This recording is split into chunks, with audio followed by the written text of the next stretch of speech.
I'm reading 13 Reasons Why by Jay Asher.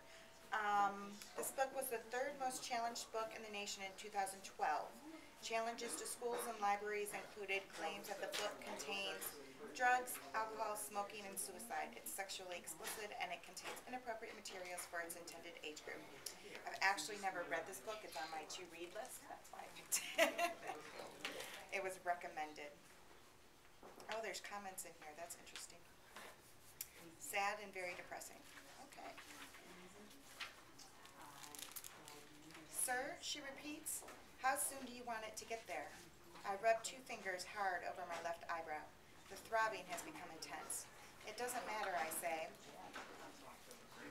The clerk takes the package, the same shoebox that sat on my porch less than 24 hours ago, rewrapped in a brown paper bag, sealed with clear packing tape exactly as I had received it, but now addressed with a new name. The next name on Hannah Baker's list. Baker's dozen, I mumble. Then I feel disgusted for even noticing it. Excuse me? I shake my head. How much is it? She places the box on a rubber pad, then punches a sequence on her keypad. I set my cup of gas station coffee on the counter and glance at the screen. I pull a few bills from my wallet, dig some coins out of my pocket, and place my money on the counter. I don't think the coffee's kicked in yet, she says. You're missing $1. I hand over the extra $1, then rub the sleep from my eyes. The coffee's lukewarm when I take a sip, making it harder to gulp down, but I need to wake up somehow. Or maybe not. Maybe it's best to get through the day half asleep. Maybe that's the only way to get through today. It should arrive at this address tomorrow, she says. Maybe the day after tomorrow. Then she drops the box into a cart behind her. I should have waited till after school. I should have given Jenny one final day of peace, though she doesn't deserve it. When she gets home tomorrow or the next day, she'll find a package on her doorstep. If her mom or dad or someone else gets there first, maybe she'll find it on her bed, and she'll be excited. I was excited. A package with no return address? Did they forget, or was it intentional? Maybe from a secret admirer? Do you want your receipt? The clerk asks. I shake my head. A small printer clicks one out anyway. I watch her tear the slip across the serrated plastic and drop it into a wastebasket. There's only one post office in town. I wonder if the same clerk helped the other people on the list, those who got this package before me. Did they keep their receipts as 6 souvenirs, tuck them in their underwear drawers, pin them up on corkboards? I almost ask for my receipt back. I almost say, I'm sorry, can I have it after all? As a reminder.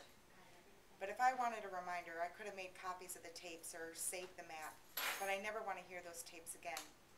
Though her voice will never leave my head. And the houses, the streets, and the high school will always be there to remind me. It's out of my control now. The package is on its way. I leave the post office without the receipt. Deep behind my left eyebrow, my head is still pounding. Every swallow tastes sour, and the closer I get to school, the closer I come to collapsing. I want to collapse. I want to fall on the sidewalk right there and drag myself into the ivy, because just beyond the ivy, the sidewalk curves, following the outside of the school parking lot. It cuts through the front lawn and into the main building. It leads through the front doors and turns into a hallway which meanders between rows of lockers and classrooms on both sides, finally entering the always open door to first period. At the front of the room, facing the students, will be the desk of Mr. Porter. He'll be the last to receive a package with no return address. And in the middle of the room, one desk to the left, will be the desk of Hannah Baker, empty. Yesterday, 1 hour after school, a shoebox-sized package is propped against the front door at an angle. One front door has a tiny slot to shove mail through, but anything thicker than a bar of soap gets left outside. A hurried scribble on the wrapping addresses the package to Clay Jensen, so I pick it up and head inside. I take the package into the kitchen and set it on the counter. I slide open the junk drawer and pull out a pair of scissors. Then I run a scissor blade around the package and lift off its top. Inside the shoebox is a rolled up tube of bubble wrap. I unroll that and discover 7 loose audio tapes. Each tape has a dark blue number painted in the upper right-hand corner, possibly with nail polish. Each side has its own number. 1 and 2 on the first tape, 3 and 4 on the next, 5 and 6, and so on. The last tape has a 13 on one side, but nothing on the back. Who would send me a shoebox full of audio tapes?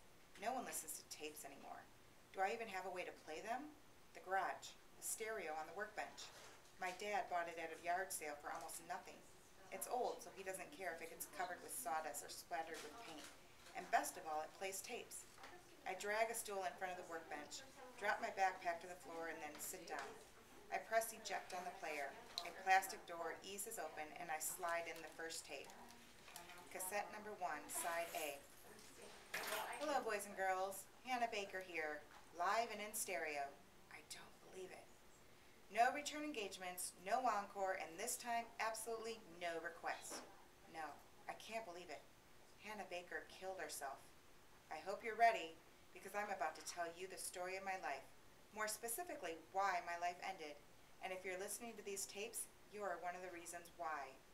What? No. I'm not saying which tape brings you into the story, but fear not.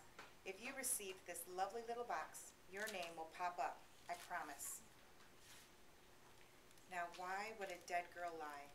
Hey, that sounds like a joke. Why would a dead girl lie? Answer, because she can't stand up. Is this some kind of twisted suicide note? Go ahead, laugh. Oh well, I thought it was funny. Before Hannah died, she recorded a bunch of tapes. Why? The rules are pretty simple. There are only 2. Rule number 1, you listen. Number 2, you pass it on. Hopefully, neither one will be easy for you. What's that you're playing? Mom?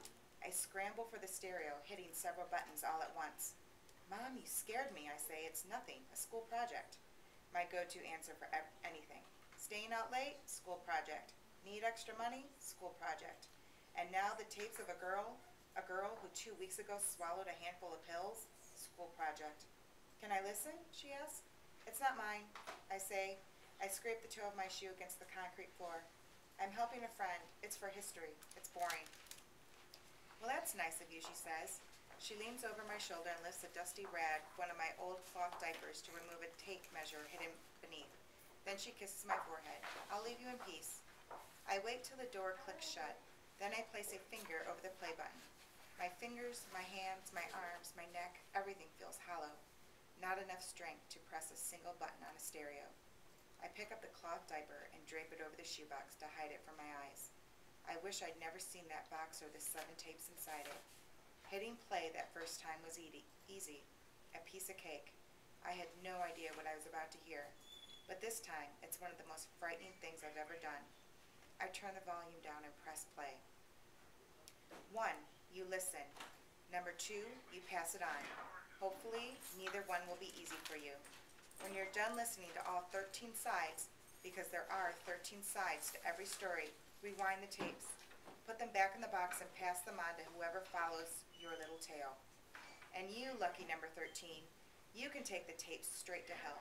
Depending on your religion, maybe I'll see you there. In case you're tempted to break the rules, understand that I did make a copy of these tapes. Those copies will be released in a very public manner if this package doesn't make it through all of you. This was not a spur-of-the-moment decision. Do not take me for granted again. No, there's no way she could think that. You are being watched. My stomach squeezes in on itself, ready to make me throw up if I let it. Nearby, a plastic bucket sits upside down on a footstool. In 2 strides, if I need to, I can reach the handle and flip it over. I hardly knew Hannah Baker. I mean, I wanted to. I wanted to know her more than I had the chance. Over the summer, we worked together at the movie theater, and not long ago at a party, we made out. But we never had the chance to get closer, and not once did I take her for granted. Not once. These tapes shouldn't be here. Not with me. It has to be a mistake, or a terrible joke. I pulled a trash can across the floor. Although I checked it once already, I checked the wrapping again. A return address has got to be there somewhere. Maybe I'm just overlooking it. Hannah Baker's suicide tapes are getting passed around. Someone made a copy and sent them to me as a joke. Tomorrow at school, someone will laugh when they see me, or they'll smirk and look away, and then I'll know. And then, what will I do then? I don't know. I almost forgot. If you're on my list, you should have received a map. I let the wrapping fall back in the trash. I'm on the list. A few weeks ago, just days before Hannah took the pills, someone slipped an envelope through the vent of my locker. The outside of the envelope said, "Save this, you'll need it," in red felt tip marker. Inside was a folded up map of the city, a About a dozen red stars marked different areas around town. In elementary school, we used those same Chamber of Commerce maps to learn about north, south, east, and west. Tiny blue numbers scattered around the map matched up with business names listed in the margins. I kept Hannah's map in my backpack. I meant to show it around school to see if anyone else got it, to see if anyone else knew what it meant. But over time, it slid beneath my textbooks and notebooks, and I forgot all about it. Till now.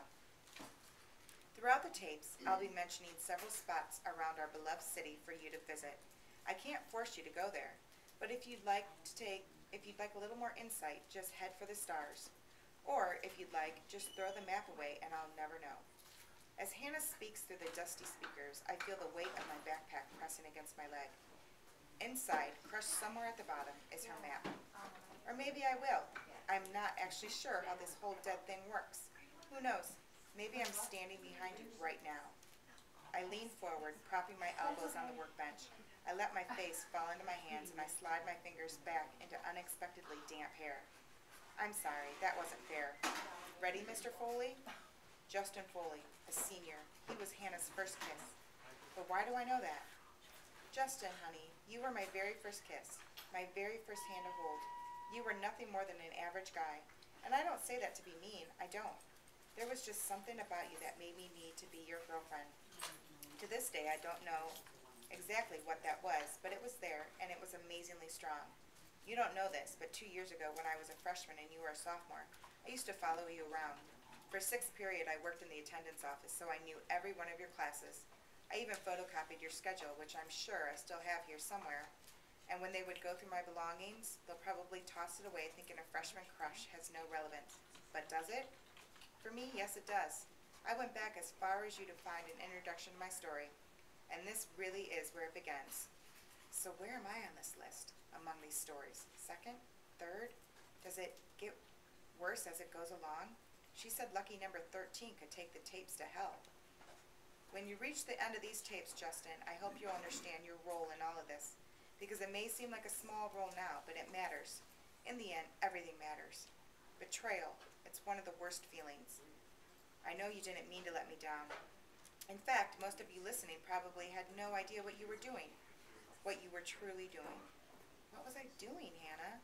Because I honestly have no idea. That night, if it's the night I'm thinking of, was just as strange for me as it was for you. Maybe more so since I still have no idea what the hell happened.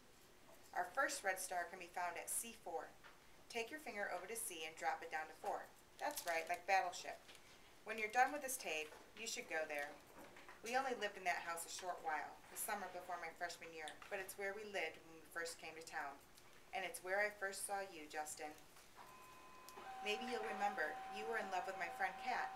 School was still 2 months away, and Kat was the only person I knew because she lived right next door. She told me you were all over her the previous year.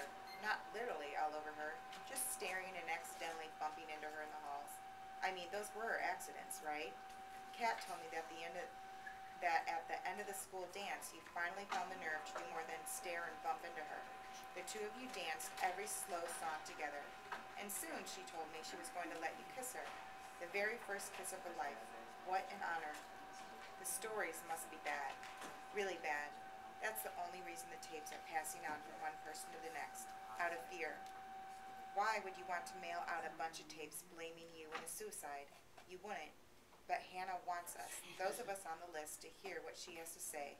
And we'll do what she says, passing the tapes on, if only to keep them away from people not on the list.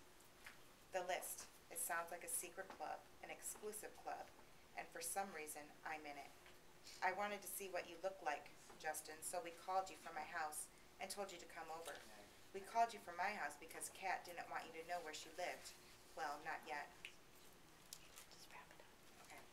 Even though her house was right next door. You were playing ball. I don't know if it was basketball, baseball, or what, but you couldn't come over until later, so we waited. Basketball. A lot of us played that summer, hoping to make JV as freshmen. Justin, only a sophomore, had a spot waiting for him on varsity, so a lot of us played ball with him in hopes of picking up skills over the summer, and some of us did, while some of us, unfortunately, did not. We sat in my front bay window talking for hours when all of a sudden you and one of your friends, hi Zach, came walking up the street. Zach? Zach Dempsey? The only time I've seen Zach with Hannah, even momentarily, was the night I first met her. 2 streets meet in front of my old house like an upside-down T, so you were walking up the middle of the road toward us.